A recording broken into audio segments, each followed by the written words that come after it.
Hello everybody and welcome back to Before Fear, the channel where we only talk about the Fear series for some reason. Someone help me. Now we have just covered Fear 2 on the channel, and before we cover the last leg of our journey, before we look at the absolute specimen, the curious critter that is Fear 3, I want to take a brief intermission and take a look back to a time when the future of the F.E.A.R series was looking very different. But to do this, we all have to imagine a world where F.E.A.R 2 never existed.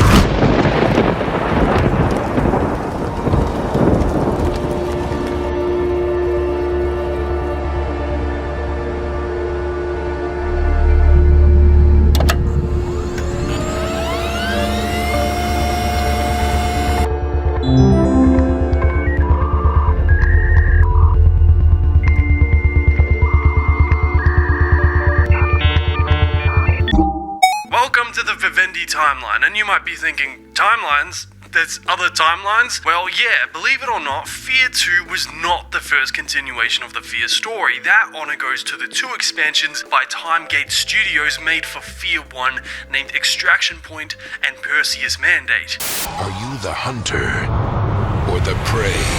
The war is coming. Fear.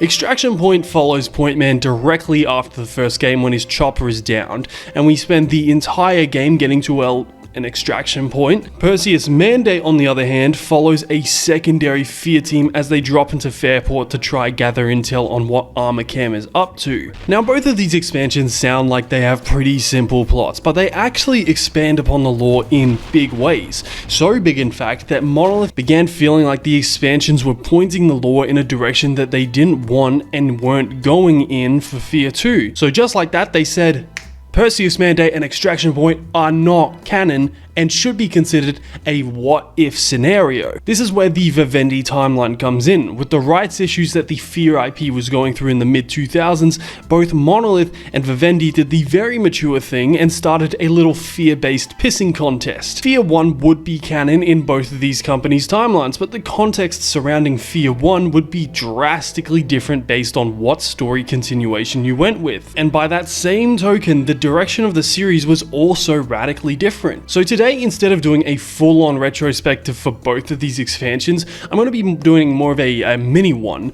We're going to look at what these DLCs are, what's in them, what they're like, how they changed from what Monolith went with in F.E.A.R 2, and what that series could have looked like going forwards. So Extraction Point picks up where F.E.A.R 1 left off. We wake up in a crashed helicopter, and now without any mission, enemies to fight, or directions from command, we've got one goal, and that is to leave. Heading out of the hotel, the first thing you'll notice about Extraction Point is that F.E.A.R 1 ambience.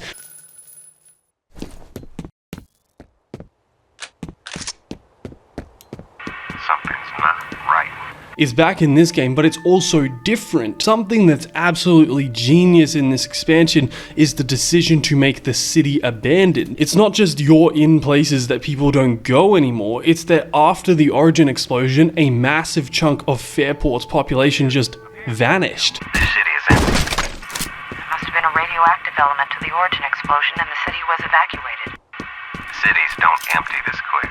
You get this super eerie feeling in the streets because this isn't a case of life going on while all this weird stuff is happening to just you anymore. The weird stuff happening to you is now over, but coming up to the real world for a breath of fresh air, you find that there is no real world anymore. That F.E.A.R 1 loneliness has now escaped to those back alleys and is now everywhere. It's just another example of F.E.A.R doing ambience well. And not just that, it's F.E.A.R doing ambience well, plus in a different way every time. This isn't crushing loneliness anymore, this is inescapable loneliness. So getting down to the actual plot, it doesn't take a genius to figure out what Extraction Point is about. The story is on the thinner side here, and mostly you're trying to get to the extraction point in Auburn Hospital, and through the levels you come into contact with different NPCs that either add pieces to the puzzle on what's going on in the city, or to help you out. Oh yeah, Norton Mapes shows up here as well, because he was just such a funny and interesting character in the first game. Listen, you owe me. You wouldn't have gotten out of Origin without me. You know that, right? You wait right there. I'll come around and open the door. Never mind he got shot and left in a facility that exploded. Never mind that we don't even have the original voice actor for this guy. Bring him back. I want him in the game again. What am I, an IS lackey? You wouldn't have gotten out of Origin without me. Acting. But yeah, in good F.E.A.R fashion, nothing really happens in this game until, well, the end of the game. But there are some good moments in the brunt of it. Paxton Fettel is revived because, you know, what would a F.E.A.R game be if Paxton Fettel didn't show up in it? I just feel like it would be incomplete. He carries the whole series. You killed me. I died. Holiday gets killed in the most brutal death I think I've ever seen in a game. Fine chin.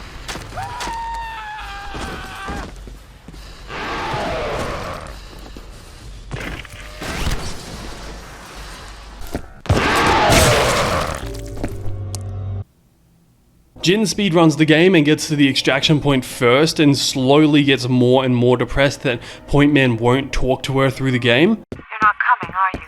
I'm going to die here alone. I don't want to die with them. There's also a weird rivalry established between young Alma and old Alma. I'm not joking, young Alma actually helps Point Man out quite a bit during Extraction Point and doesn't seem to be trying to hurt us unlike in the main game. Old Alma, or the actual physical body that escaped the Project Origin facility, however, seems to have a bone to pick with us, since near the end we're pulled into a kind of prison by her. This prison has everyone who's ever hurt her locked away, and we find that Alma is planning to do the same to Point Man for rejecting her at the end of the first game. But before anything bad can happen, some stuff that I don't really understand happens, and both young and old Alma merge into one being. And look, I know that a lot of you guys look to me when it comes to lore stuff, but I don't know what's going on here, man. Every single source I find, they're just like, young Alma and old Alma merge. What does that mean, bro? Some people tell me it was meant to be the kind of end of her story arc where she's accepting to move on from her pain. Others say that it's the next chapter of her story, but I'll be honest, I don't know. It doesn't make much sense. And I think it was just setting up for whatever Extraction Point was going to do after that in the other F.E.A.R 2. Anyway, so the DLC ends when we get to the Extraction Point and the helicopter that's going to pick us up gets destroyed by Paxton, leaving Point Man's fate on a cliffhanger that will be resolved in the next game.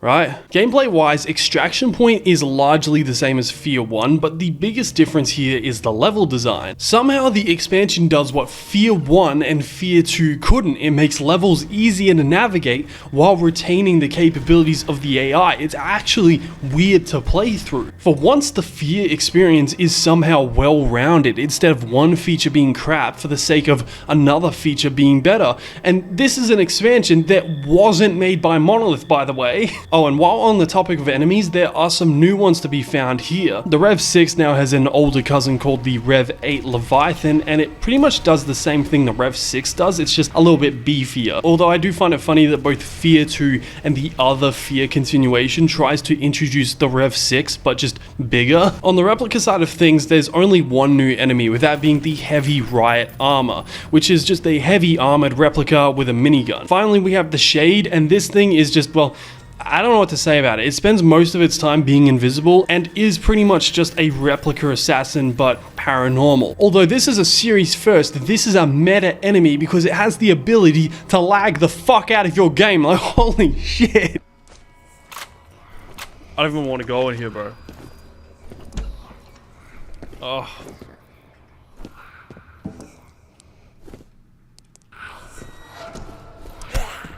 Oh, die. I can't even see him. Let's go. We're gonna run away. Get away from me. No. Oh, come on. Over in weapons, there's also some new additions, most notably the laser and minigun. Honestly, I'm not really a person that enjoys plotting down the specifics of weapons in games, so I'll just say that I love these things. The addition of these two weapons are fantastic for the F.E.A.R series. Like, they're just, how do I explain it? They're so much fun.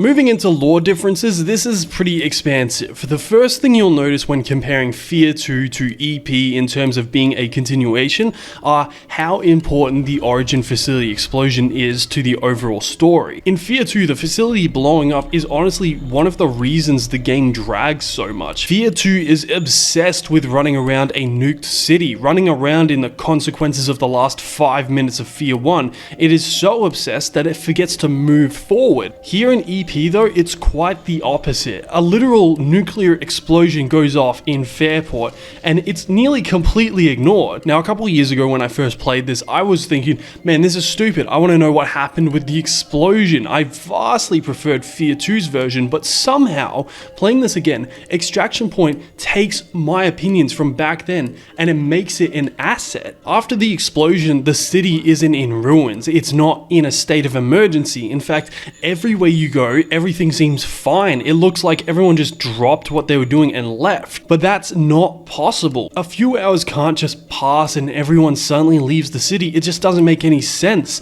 And that's what creates that perfect atmosphere I was talking about early. In F.E.A.R 2, the Origin explosion sends out a wave of paranormal activity, which is something I really love in the game, but here it multiplies that fact. A nuclear explosion goes off in a city and instead of bang, it's dead silence. It is eerie and it is fantastic. Another thing that's different is Armorcam's role in the story. In Monolith's timeline, Armorcam goes full on cleanup mode, trying to distance themselves from their mess by deploying their entire private army into Fairport and shooting everything. While I like Armorcam as an evil corporation, there's just always been a part of me that thinks that it doesn't fit the comically evil video game corporation archetype. I mean, why would a corporation like Armorcam that only cares about their bottom line spend $1 billion trying to clean up this mess? Even in F.E.A.R 1, which is canon to Monolith's timeline, it's hinted that Armorcam has friends in the US government. Like, you can hear Genevieve RSD talking to a US senator in the first game. We can still resolve this discreetly, but we have to move fast. Oh, all right. Let me make a few calls. It feels way more natural in this game that shit just goes sideways for ATC and they just disappear without a word, as opposed to literally becoming the Umbrella Corporation. Good morning, chickpea. Overall, the story is the weakest part of Extraction Point, but I don't really mind, since it's like, what can you really get out of a DLC called Extraction Point where you're trying to get to an extraction point? The horror in this one is better, the levels are better, everything is just better. Somehow, this DLC learned all the right lessons from the base game and put them all into this. It just feels like F.E.A.R in a more perfected form. So putting this all together, I'll say pretty great. Extraction Point is on the level of the OG, and it's probably better, but it's only pulled back by its less interesting story. So I'm gonna give it an 8 out of 10. Perseus Mandate was the second and final DLC for F.E.A.R, and it goes out with a bit of a whimper in my opinion. In Perseus Mandate, you play as the Sergeant, and yes, that is his name. The Sergeant is part of a F.E.A.R team that is sent into Fairport about halfway through F.E.A.R 1, and our goal is to figure out exactly what Armorcam is hiding, since by this point, ATC security forces has started attacking F.E.A.R at the actual headquarters. And I want to say, I'm not a huge fan of this one, based on mostly the fact that it doesn't feel very F.E.A.R-y. Like, you think I'm joking, but the scary part of this DLC isn't Alma Wade, it's the US government. Pretty much through the campaign, you come into conflict with some mercenaries called the Nightcrawlers, and they're here looking for, well, it's not really made clear. They want a project called Perseus, but by the end of the game, I wasn't really even sure what they still wanted. The long and short of it is there's a US senator that wants something called Perseus, and he got this other guy named Gavin Morrison to hire the Nightcrawlers in order to get Perseus, and at the end of the game, it's revealed that they really want a sample of Alma and Paxton's DNA. Why? Well, I don't know, either because I'm too stupid, or because that is something they were setting up for the next game. But I still don't know. Look, my best guess is they probably wanted Psychic Commanders, because that is all this game series really cares about, isn't it? I think I don't have a super high opinion of this expansion because it's not the complete package. It tries to set up a big story and conspiracy, but the stuff it's trying to build up just isn't interesting. It's not scary. In fact, the scary stuff in this game has been toned all the way down. The atmosphere just isn't there. That cold loneliness is gone. The gameplay once again remains largely the same, but also still keeps the new design strategy of extraction point. A lot of extraction points, weapons, and enemies return in Perseus Mandate, but there are also a few new additions in both categories. For weapons, there's a new electrical gun, a new silenced machine gun, a grenade launcher. No complaints. I love all of these. They're great. On the enemy side, you have the new Nightcrawler enemies, which mostly behave like reskinned replicas, but there are some actual interesting types among their ranks, like the Nightcrawler Elite. These guys are annoyingly fast, even in slow-mo, and if I were to draw a comparison, I'd say that they're the spiritual successors to Half-Life's Assassins.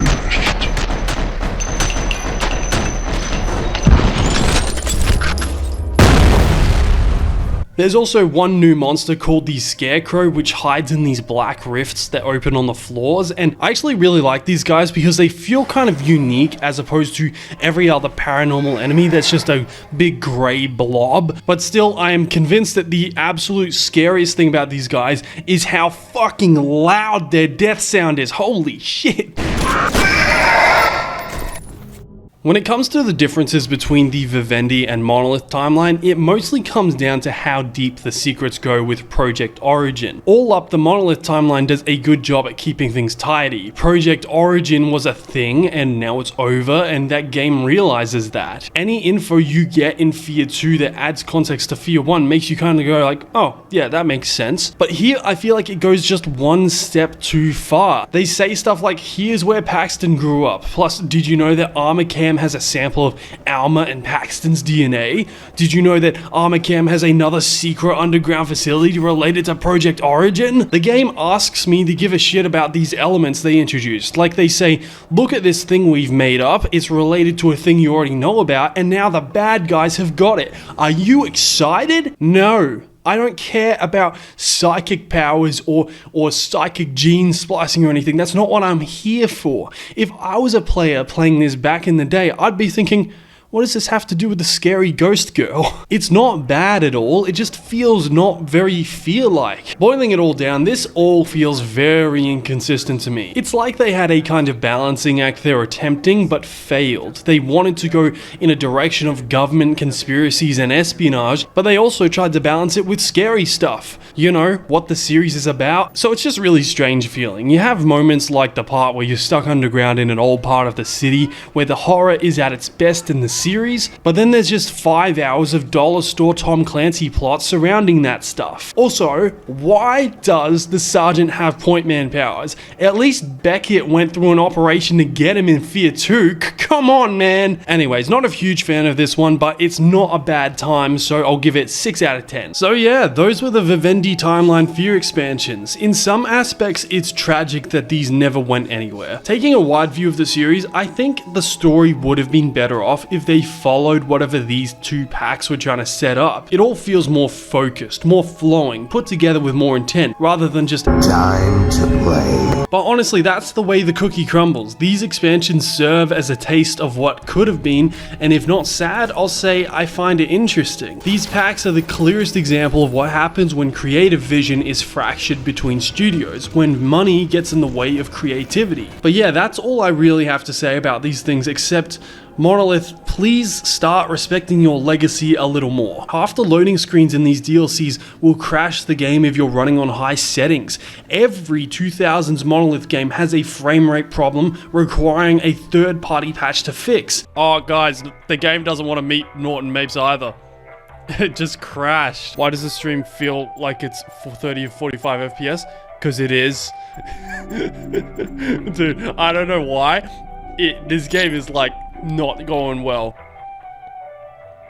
I think we just crashed again, guys. How many intervals are in this one? It's like, oh no. I think it just crashed, guys.